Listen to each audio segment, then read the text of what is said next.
Around good guy. Thank you, Mr. Rutherford. Thank you. I thank my good friend from Tennessee for this opportunity. And Madam Speaker, I rise today to discuss the historic inflation, soaring gas prices that are hurting American families all across America.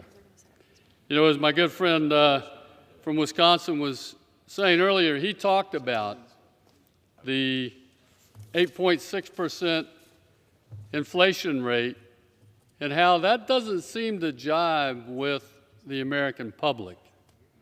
It just doesn't seem like it could possibly be 8.6%. My good friend talked about the inflation rate in the building industry. I'm just going to talk a little bit about gas, for example, 106.7%. Butter, margarine, 20.2% up. Milk up 15.9%. Pork up 13.3%.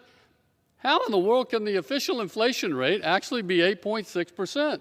It doesn't make sense, Mr. Burkett. Doesn't make sense. And every American out there knows it. I'm here to tell you that the sky-high prices that we see at stores and at the pump are in large part thanks to Democrats' planned policies to force the U.S. off of fossil fuels. On President Biden's first day in office, he ended the XL pipeline, the Keystone XL pipeline, suspended drilling permits, and froze oil and gas leases on public lands.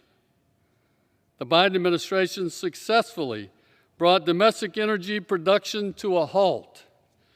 Just 19 months ago, if you can remember, America was energy independent, $2.30-odd a gallon. Since then, we've seen gas more than double in price. And now with the volatility in international oil markets caused by Russia's unprovoked invasion of Ukraine, it's past time for the United States to bolster again our energy independence. Yet instead of turning to our domestic suppliers of oil and gas, the Biden administration has turned to corrupt regimes like Venezuela, or they've gone to Saudi Arabia, or they're going. Americans across the country are struggling to fuel their cars and power their homes and businesses. Recent reports show that the average household is going to spend $5,000 more on gas this year. That's $5,000 that won't go into rising grocery bills and other costs of living increases in that, we'll call it 8.6% inflation, but we know it's more. The only way to alleviate the pressure Americans feel at the gas pump is to refocus our efforts on rebuilding America's energy independence. And that's why I'm a proud co-sponsor of H.R. 6858, the American Energy Independence from Russia Act. This bill would restart the Keystone XL pipeline, expand natural gas exports to our allies abroad, and restart oil and gas production right here in the United States. Passing this bill is a crucial step in both reducing the price of gas and strengthening our economy. It is time for the Biden administration to take responsibility for this crisis, rein in spending, and take action to increase Americans' energy independence.